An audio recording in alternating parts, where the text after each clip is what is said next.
Lately, it seems every passing second brings news of another climate-driven disaster. But we still have the power to turn back the clock. Harnessing the power of collective human energy, today's university students are working together to chart a new future, demanding and creating the solutions for a sustainable climate. Our focus in science, engineering, activism, and politics offers the potential of a better tomorrow for all of us. Tune in to Campus Climate Corps for news of what is and what is not happening at this year's UN Climate Conference. Prepare for a livable tomorrow with a life and career of action. Join us and become part of the solution.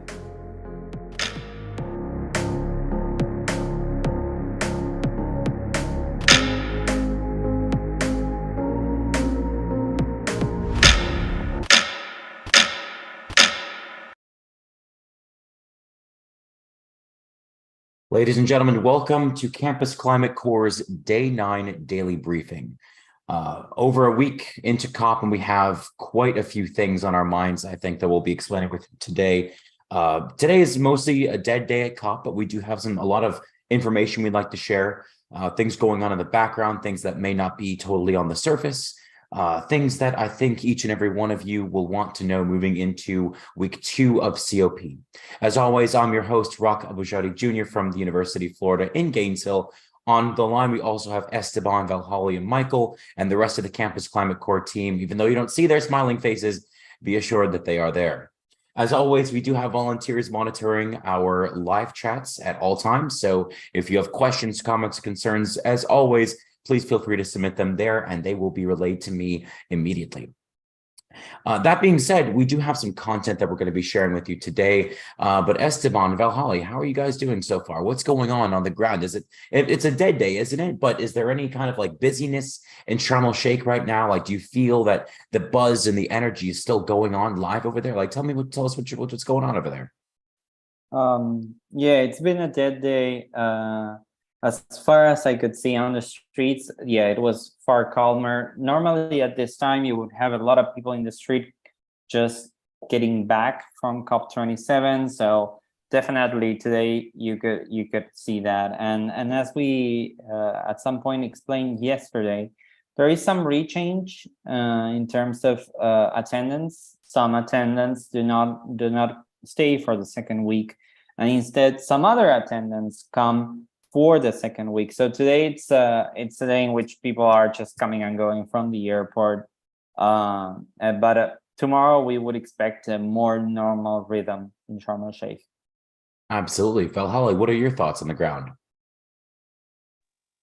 Yeah, it's been really slow today and nobody was at the venue today. Nothing was going on, so it was a nice day to rest and catch up on some much needed sleep for everyone. I've seen from other youth that I've met that they're just out enjoying the day. They were enjoying the beautiful sunsets that we have here in Sharm el-Sheikh. And other than that, yesterday I did see a few posts about protests that were happening yesterday at COP. So finally we're seeing some bigger actions, and hopefully those people are staying for the second week and we continue to see that happening. But there's definitely more awareness coming out of what it's like to be a youth in Egypt, to have such a voice, and a lot of representation and call to bring awareness to all of the youth that are detained or imprisoned right now for speaking out. So we're finally seeing a lot of action on the ground. Absolutely. I'm really glad to hear that. I did notice there was a few articles, a little depressing, honestly, comparing to 100,000 in Glasgow and almost 500,000 in Madrid, and the fact that Sharm el-Sheikh had not even 500 really does showcase, the location of COP this year really was not selected for the ability to protest. That being said, we will hope that as the next coming weeks unfold, we will see other protests around the globe, around the world. Even though they are missing at Sharm el-Sheikh in terms of the numbers, at the very least, the rest of the world does stand in solidarity with itself to protect its own future. That being said, we do have some content today from Dr. John Capece, who's going to share with you some information regarding Agriculture Day. As many of you know, agriculture is the world's leading cause of carbon emissions, not to mention our extreme dependence on it, because we do need it to sustain ourselves, to survive, to move on. But Dr. Capece does go to present to you maybe some of the changes in how we're adapting to climate change with regard to agriculture. That being said, I'm going to let John take this away. Well, today was Adaptation and Agriculture Day at COP27, and there were a lot of activities at the U.S. Center. So I focused on covering the activities there, the various presentations. In addition to the members of Congress that we covered the past couple of days, there are also 4 cabinet secretaries here. There's Secretary of State Anthony Blinken, there's the Energy Secretary Jennifer Granholm, and EPA Administrator Michael Regan, and Agriculture Secretary Tom Vilsack. Regan was here last year, and the Energy Secretary was also here last year. I'm not sure if the Ag and Secretary of State were in Glasgow. But the schedule at the U.S. Center was quite packed. A number of interesting presentations, some of which had been delivered last year, like the NASA Hyperwall. I remember watching and learning about that. That's an impressive system for data acquisition and distribution. They started off the session with the U.S. Agency for International Development, and specifically the Administrator Samantha Power. And she talked about how the traditional role of USAID is in development aid, but they're increasingly being tasked with much of the climate relief and the climate adaptation. And she's fearful that as the climate crisis worsens and the demand for climate relief programs increases, that's going to dominate the budget and preclude their traditional development projects. She was followed by the president's top economic advisor, a fellow named Brian Deese, and he was quite adamant about the fact that Biden is intentionally integrating all of his economic programs very closely with the climate policy.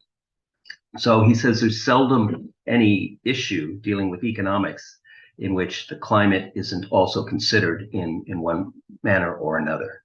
He also emphasized the public-private partnerships, and a lot of the activities were focused on that. They marched in a number of corporate representatives, all committing to public-private partnerships and greater investment in addressing the climate crisis. And one of the corporate respondents was from Google, and she, of course, emphasized technology. There were probably about 4 or 5 other corporate representatives who stood up and made their acknowledgement statements. And then Secretary Vilsack of the U.S. Department of Agriculture spoke. He outlined a lot of the programs. He focused on the Agricultural Innovation Mission for Climate. AIM for Climate is what he described it as. And that's an integrated program with the U.S. Department of Agriculture, plus other agencies and many other nations. I think he said approximately 40 nations were already involved in this. He also said that there would be a large conference in Washington, D.C. early next year, I think March, to kind of kick off this program and really attempt to build some momentum with the various ag interests around the United States. He also emphasized fertilizers, the efficient production and use of fertilizers. Some of the discussion was quite constructive. He was, of course, emphasizing regenerative agriculture, but talking specifically about ways of using nitrogen fixers in the soils to reduce the fertilizer requirements of many crops. He was followed by John Kerry. John Kerry shows up at just about everything. the man that's probably wearing through a couple of pair of shoes at this conference. He emphasized relative to agriculture the linkage between national security and food, not just national security relative to internal issues of the United States, but our national security posture with other nations, basically pointing out that food insecurity leads to conflict around the world, and we are often invariably dragged into those conflicts. He also emphasized population relative to the food issues, and he sounded somewhat disappointed that population was not being addressed sufficiently at this COP, or perhaps at other recent COPs. He too talked a little bit about regenerative agriculture and the important role it will play. I also wanted to maybe revisit some of the activities from yesterday. We did a lot of coverage on the members of the House of Representatives who were here: Nancy Pelosi, Kathy Castor, Bonacci, and there were, I think, 11 other members of Congress here from the Democratic Party and another 4 or 5 from the Republican Party. But these senators were 3 Democratic senators, and they spoke with the Assistant Secretary of State responsible for oceans. I did not know there was a Secretary of State assistant for oceans, but apparently there is. And she had a very lively discussion with these 3 senators. I was very impressed with the presentation that they gave, their frankness, the level of detail that they seemed interested in sharing with the audience. And first was Senator Markey. He's a Democrat from Massachusetts, and we've seen Markey involved in many things over the years. He's been a staunch climate advocate for as long as I can recall. He emphasized that the recent accomplishments with the Inflation Reduction Act and some of the other legislation would not have been possible if it hadn't been for pressure exerted by young people, young voters. And he encouraged young voters to make themselves heard, make themselves felt at the ballot box, and to be as assertive as they possibly can, because he said that's the only thing that is capable of overcoming the corporate lobby, is for senators to feel that heat from voters. And he of course talked about how the solutions, the obstacles to climate solutions, have never been technological. They've always been political. He also talked about how the new programs that the Congress is passing needs to emphasize delivering jobs for youth. He was extremely forceful on that point. Senator Cardin from Maryland, he said that he'd been attending 4, I think Markey's been at 5 of these COPs, and he said this is the first time he's felt like he could offer some statements of progress from the U.S. Senate. Before, it was always discussions of how they were trying to do this, hoping to do that. But this time, he said they were able to deliver through the Inflation Reduction Act real accomplishments. He also talked about, as some of the other speakers did, the fact that food security is equivalent to global security. And he also emphasized the essential role that USAID must play in providing both food security and overall development. He also railed upon the Chinese, saying that they were not here. They do have a pavilion, but I suspect he's referring to some other aspects of the negotiations. He was followed by Senator Whitehouse, Democrat from Rhode Island. Senator Whitehouse talked about carbon taxes. In Canada, they're considering a carbon border adjustment. Basically, that's a tariff at the border that is tied to the carbon content or the carbon footprint of the products and services being imported to the nation. Now, if Canada were to do this, it would put tremendous pressure upon the United States to do the same, because we're so closely tied to the Canadian economy. We have, the North American Free Trade Agreement. I think they changed the name of it. But just as California has the ability to affect policy in all the other 49 states, Canada could exert pressure, the needed pressure, to push the United States towards the program that perhaps CCL, Citizens Climate Lobby, has been advocating for years, which is the carbon fee and dividend. Now, he also focused on climate justice and how it was the responsibility of the USA, China, and the European Union as the primary emitters of greenhouse gases globally and cumulatively. He said that climate justice must be delivered, and it must be delivered with the leadership of these three federations, the United States, China, and the EU. Then he started discussing the Kigali Amendment. And this is a formal amendment to a treaty, so it required Senate confirmation, Senate approval. And it also required the support of 19, or achieved the support of 19 Republican senators. And he was somewhat surprised, and they had a little bit of exchange about this because, as the previous senators had pointed out, the fossil fuel industry exerts a massive amount of pressure. And I think Markey had said that the fossil fuel industry spent more money opposing the Inflation Reduction Act than they had spent on any other piece of legislation. So it was a tremendous accomplishment to overcome that. But the Kigali Amendment did not have the opposition of the fossil fuels, since it was a different industry, largely the refrigerants and electronics industry and the electrical power industry being most affected. So the lobbying against the Kigali Agreement was not nearly as fierce, and they were able to accomplish that legislation.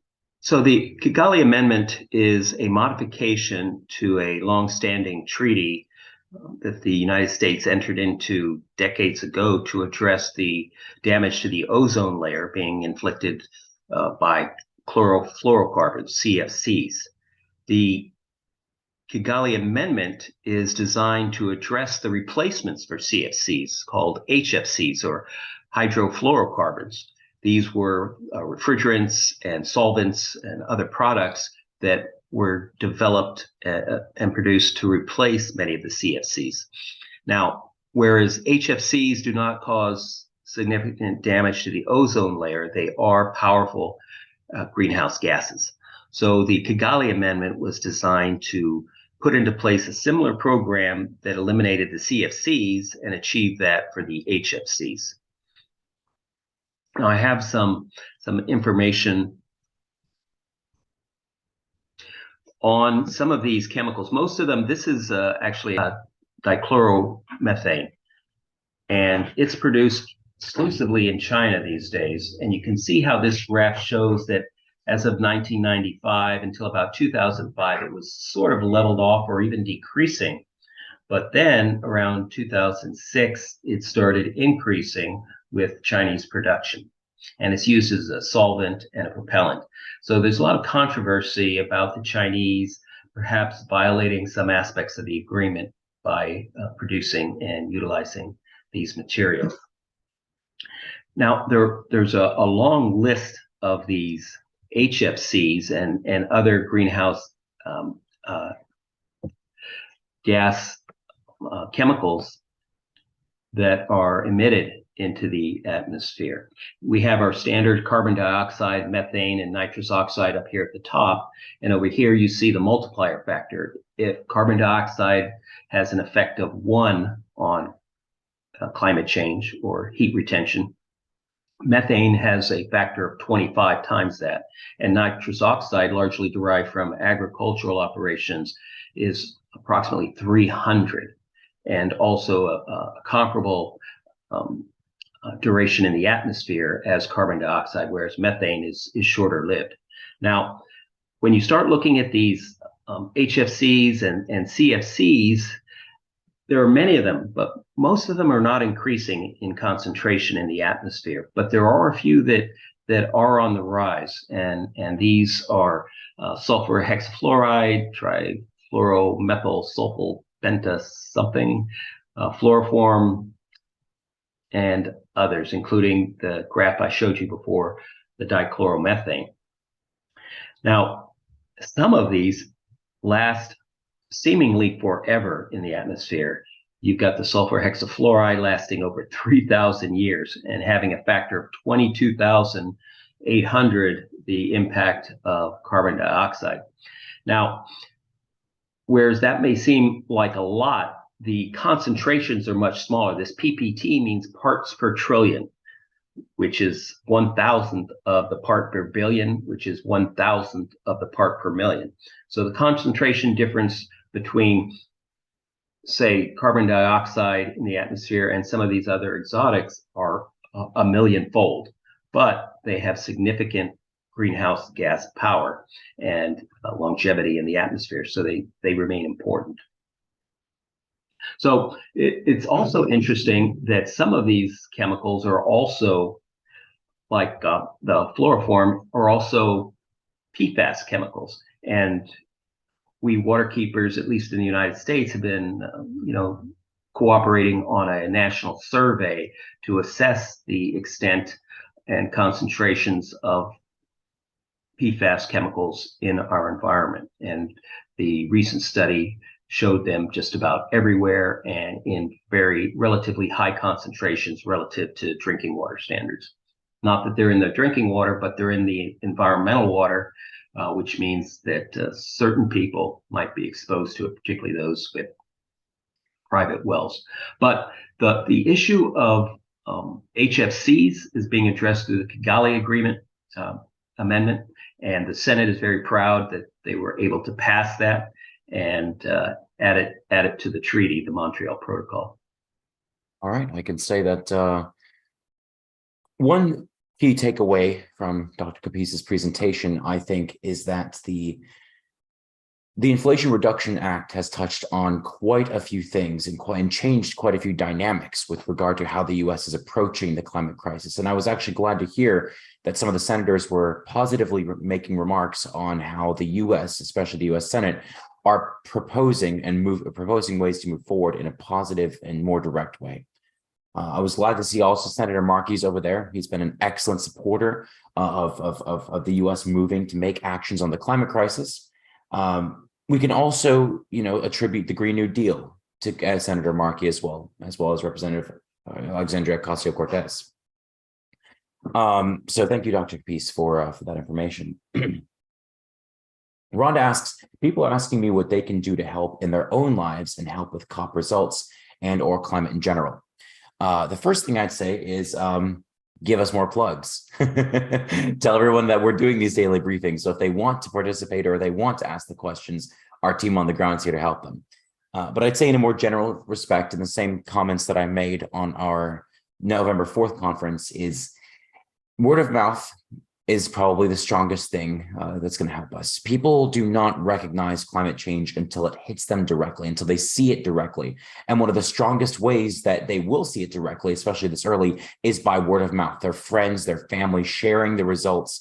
I saw this very powerful image on Instagram today. This young girl holding up a sign. She's from the Maldives, and she says, "My country will not exist by the end of the century."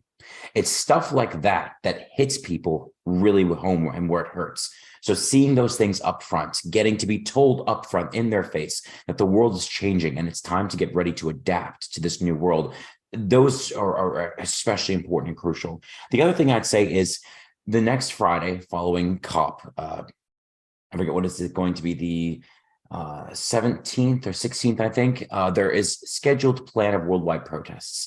I would look up to see if there's a protest in your area, a climate protest in your area, because Sharm el-Sheikh is not going to get much attention in terms of protests. If less than 500 people were marching in the streets on Friday, whereas this same time 1 year ago, 100,000 of them were marching in the streets of the country which hosted COP, then you need to be protesting in your own local area and drawing attention in your local area. For any of the students out there listening, to study hard, protest harder should strike home with you more than anyone else, because you are out there to study, but you also need to be protesting for your own future. Esteban, why don't you give me, give us a little bit of a perspective of right now. What's going on the ground in COP right now, and what do you think about this, this retrospective, week one? What's the vibes like over there? Like, what are you feeling in terms of how the atmosphere is playing out? So in general, I still somewhat open to surprises, but what we have is that this COP started with big asks in terms of limiting emissions, especially after the last IPCC report, and loss and damage, mostly loss and damage. This is because catastrophes are becoming commonplace, and we've seen it just recently in Pakistan, and they are impacting very poor countries. But at the same time, this hasn't been met thus far with what was expected. So there is a sense of disappointment. At the same time, it has been, as you say, very difficult to make protests here. So in general, the atmosphere is that of disappointment. However, the hopeful part is that whereas during the first week, you see the big shots, you see the chiefs of state, the heads of state coming to Sharm el-Sheikh. In the second week, you'll see ministers wrapping up details of any potential agreements. So still, not all is lost. We may see some work, some concrete agreements this week. So there is some sense of intrigue, right? At the same time, something interesting is that concurrent with this COP, we have during November 15th and 16th this week, the G20 meeting in Bali, and there has been some reporting that perhaps this is a parallel opportunity for very high level diplomacy to happen at the same time between heads of state, and that actually impacting the negotiations in Sharm el-Sheikh positively, but we'll have to wait until that. So as I said, this week, it's the week in which technically the details get worked up. It's a less high profile week. The heads of state, many heads of state are gone, but we may have some new agreements at the end of the week, and we may have some surprises. Absolutely. Yeah, that's I mean, we at this point, a surprise is probably a good thing. Yes. I liked John Kerry came up yesterday and he said that the US is very much willing to recognize that compensation is required for third world countries and for developing nations. But I would say that is a little bit too late. So hopefully that we can get a surprise, pull a rabbit out of a hat and get this show on the road. Valholly, why don't you tell us a little bit? I think, from probably the youngest person on this Zoom call, you would have a lot to say perhaps on climate nihilism and climate anxiety. So why don't maybe you give a little bit of a spiel on that? Maybe many of our listeners are students. So tell us a little bit about climate anxiety, maybe how you're coping with it, and how do you suggest students cope with the idea of climate anxiety? Yeah, of course. And of course, anybody who's been watching knows how pessimistic I've been and overall just a cynic regarding COI and COP. So I definitely understand climate anxiety and the nihilism that comes with it occasionally, especially having been involved with these processes for so long, especially in like the legal and political systems, and being very involved. It's hard to keep any even semblance of hope alive. But the main thing is just community, taking the occasional rest day, making sure it's not your entire life. Because as soon as you make your life revolve around activism, it's easy to lose yourself in it. And you still have to be a person at the end of the day. You still have to be able to be yourself and enjoy life rather than just see it as a constant effort to try and preserve what is being lost. One thing that has really helped me is reaching out to my Indigenous community and the folks around me. Of course, having my friends close and being in places where I personally love spaces where everyone is very aware of the current climate and is very critically thinking.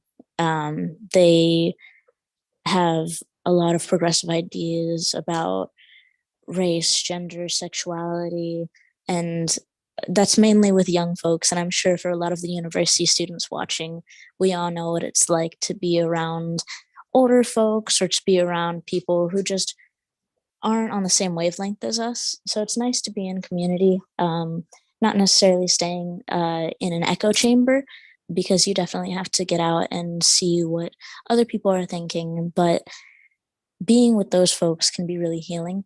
Like yesterday when I attended that water ceremony, the one thing that rang true was that those people are medicine. Over the summer, I was lucky enough to attend nearly all Indigenous training hosted by Earth Guardians. And while we were doing hours of lessons and workshops every day for a week straight, we also got time to just be with ourselves and be together. And it was almost ceremonial the way we spent our time together. We were able to build a teepee together, and one of the attendees kept a fire lit for days, and even through a rainstorm, they kept the fire going. And it was just a beautiful experience. And of course, that's not very accessible for everyone, but if you get the chance to be with those who are close to you or reach out and meet new folks who are forward thinking, and while they understand your work and they do similar work, your conversations don't always have to revolve around it. And even yesterday, I was able to meet a youth plaintiff from the Canada case relating to the youth v. gov cases that are going on in the States and, of course, Canada.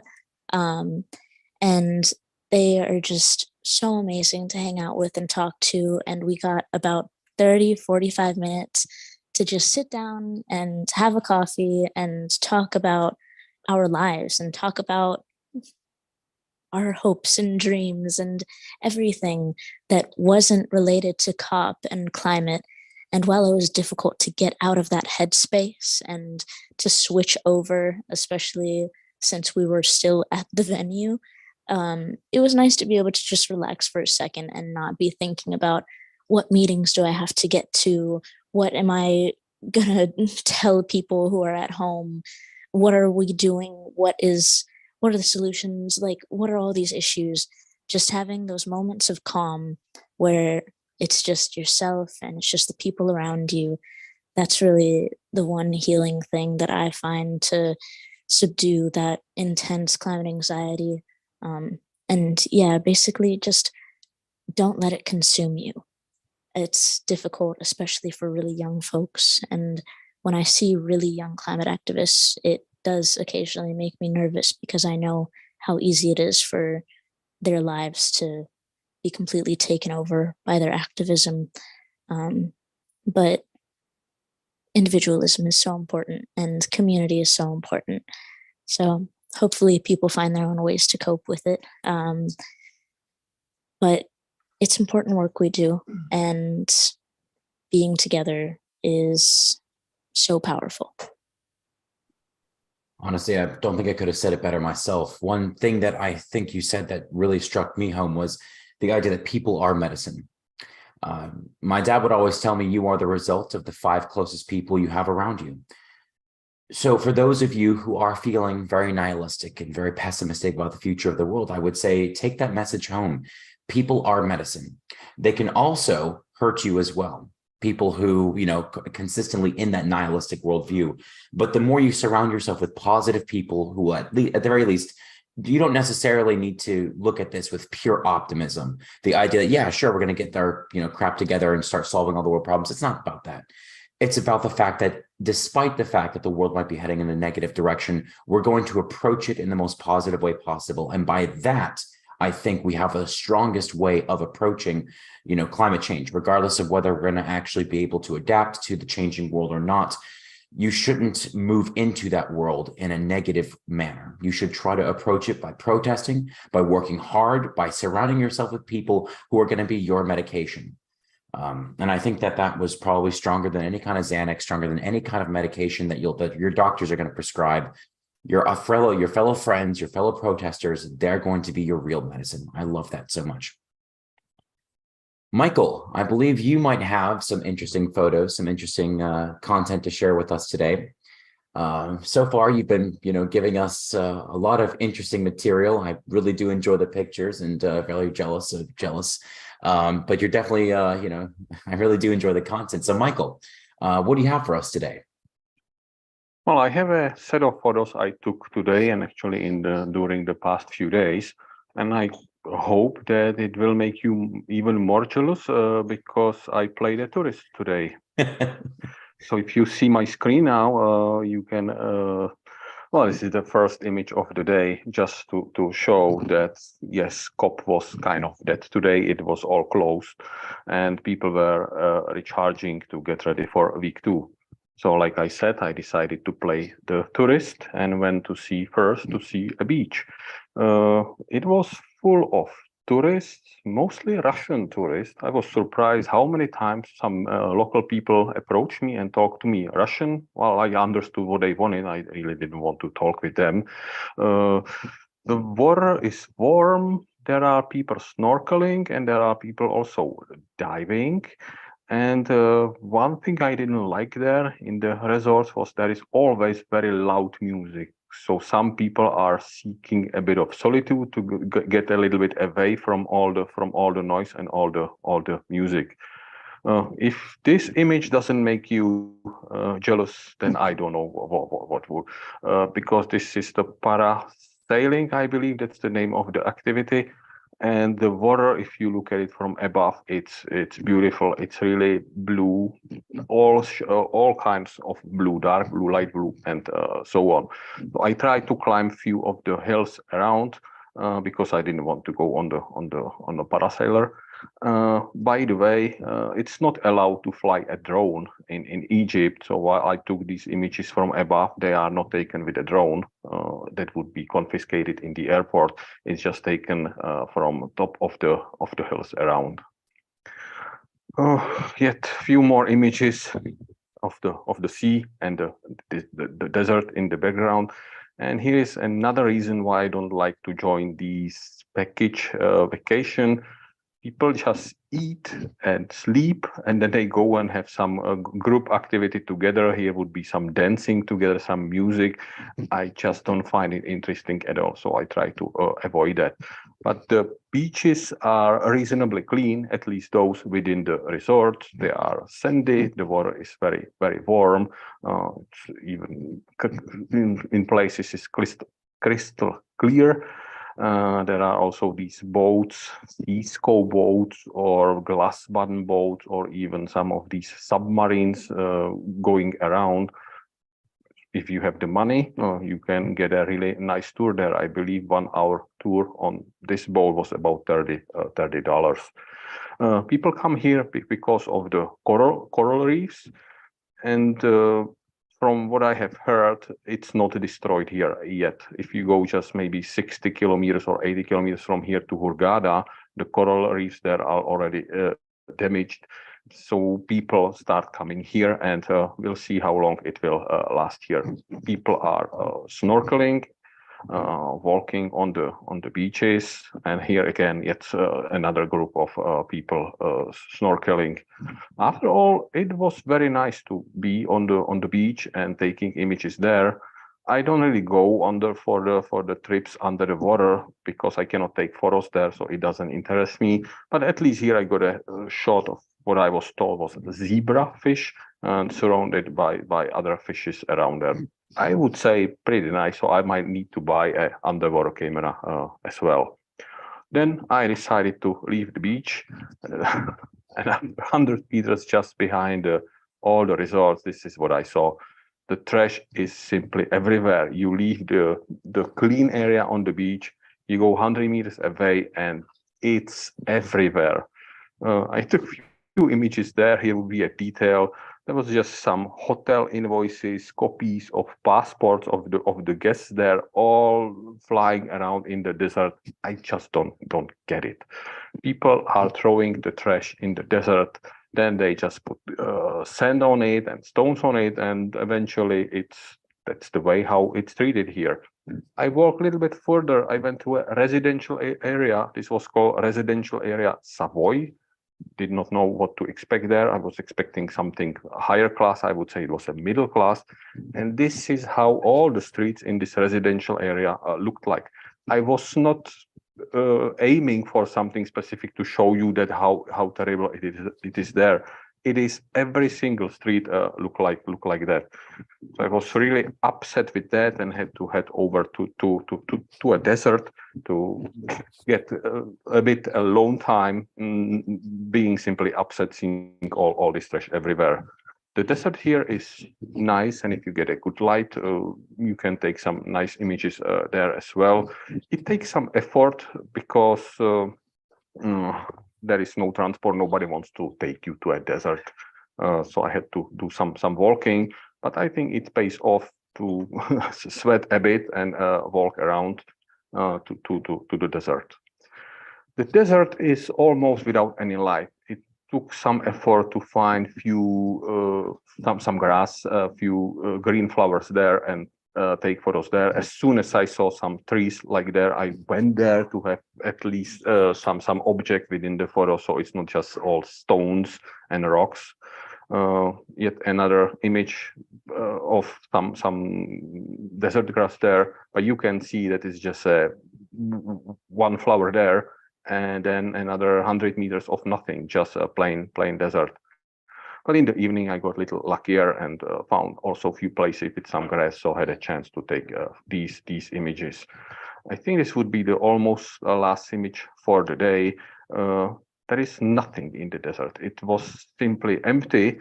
So to have there an object, I had to take an image of myself. That's the shade of me in the empty desert. So to sum up for today, the beach was nice, the desert was nice, and the area in between full of people was just disgusting. But having this image of, I think it's a flock of storks, I still have a hope that things will get better. And COP will help that. And with saying that, I am turning it back to you. Thanks, Michael. As always, you definitely make me jealous. Not so much of the trash, but I'm very curious, what it feels like to be in a desert. I don't think I've ever actually traveled anywhere that I could actually call a desert, but it definitely looked like a very interesting environment. All right, so with that being said, I'd just like to pass it back over to Valholly and Esteban if you have any final thoughts, and also maybe some anticipation about week 2 at COP. We know that maybe all the world leaders have made their exits. So mainly the folks there will simply be secretaries, national delegates and whatnot, but maybe you can give a little bit of an interesting, perspective on what surprises are awaiting us in week 2 and what are you looking forward to most of all? Yeah, I think this is the week of hard work and of the details. I'm all for to see if perhaps the meeting in Bali, the G20 meeting, can create some degree of synergy with COP, especially because there is some hope reported that there could be some agreement between China and the United States. It could be used as an opportunity to meet in any case, and that could create a positive cycle here at Sharm el-Sheikh in COP27.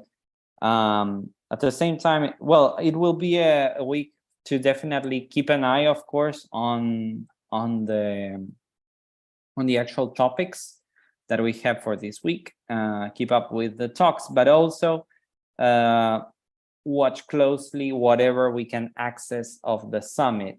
There are some more ceremonial parts of the summit, such as the opening statements, which in many cases are postures, are feeling material, but they don't necessarily lead to any concrete agreements, are passed now. So perhaps whatever we can access of the summit, and we cannot access all of the summit, will give us a clue on where we are headed to. Excellent. Valholly, what are your thoughts and anticipations going into week 2? Yeah, I'm honestly really excited to see what new people join. So far, there have been a lot of people that I met in Madrid that I've met here again, and I'm hoping to see that again for week 2. And I hope the momentum keeps up, because so far it's just been getting, I feel like there's been more and more action, and albeit it's not much, that in and of itself makes me hope that there is more. I am excited to see what comes out of it. And of course, anybody who's tuned into the previous live streams knows that I'm following the Vanuatu ICJ initiative closely. And I am also now following the Fossil Fuel Non-Proliferation Treaty. So I want to see where all of that goes. And I will be really interested to see any more legal discussions on COP and the climate crisis, and seeing how more people are using that humanitarian perspective on fighting climate change, because that's been a new thing that I've heard a lot of this COP, and I'm just excited to see where it goes. And it's been much better than Koi. And the higher ups that I was able to talk to, they gave me a little bit of hope. And of course, the people who are around, it's been good so far. So I can only imagine that it'll get better. And honestly, I'm excited to see what the non-governmental officials have to say, or at least the ones who aren't that high up, because usually their remarks are surface level and they can never really get into any big statements, because that would just be a little too controversial, especially with the midterms in the US recently. So yeah, just waiting to see what comes out of this second week, and hopefully we'll have something good to tell you. Absolutely. Before we sign off here, we do have 2 questions. First of all, does Egyptian TV cover the COP? I have no idea. I do know that Egypt is showcasing COP to be a defining diplomatic payoff, I believe, because many of you may notice that Egypt's population is one of the fastest growing in the world. And by 2100, they will likely be the 5th, or I believe 4th most populated country on the planet. Their population growth is massive at this time. My own personal thoughts are, what we've seen of the Egyptian governments highlighting and showcasing COP is an attempt to win over diplomatic favor of other countries, that they were willing to host COP, that they're trying to showcase that the Egyptian government is strong and a real contender and a real potential leader for African nations to follow in terms of addressing the climate crisis. And this does come after, a decade after the Arab Spring. So a time when Egypt was relatively unstable. Their former president, came crashing down, and Sisi rose in his place. So I think Egypt is trying to set the stage for an attempt to showcase that they are now strong, that they're leading the way. Whether that's actually true or not, I don't think that I am qualified to comment on that, though. They are building a new capital, New Cairo, that's located, many kilometers away from the old city of Cairo. So I think that Egypt is making some very large moves. They're also threatened as of now with the massive dam that I believe Ethiopia is constructing, which is cutting off a lot of the Egyptian supply for the Nile.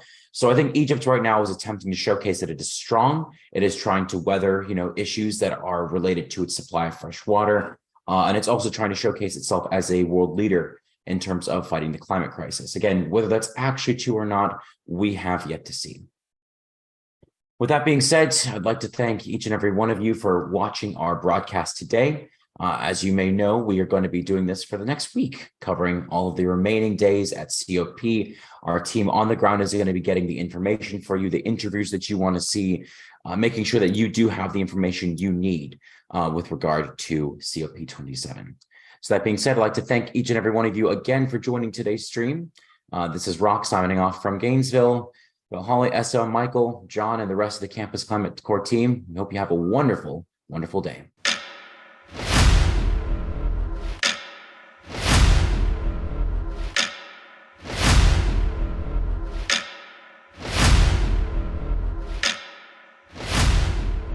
Lately, it seems every passing second brings news of another climate-driven disaster.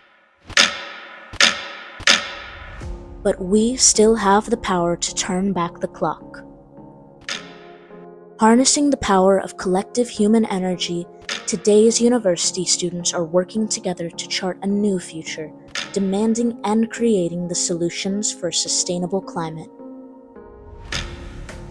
Our focus in science, engineering, activism, and politics offers the potential of a better tomorrow for all of us.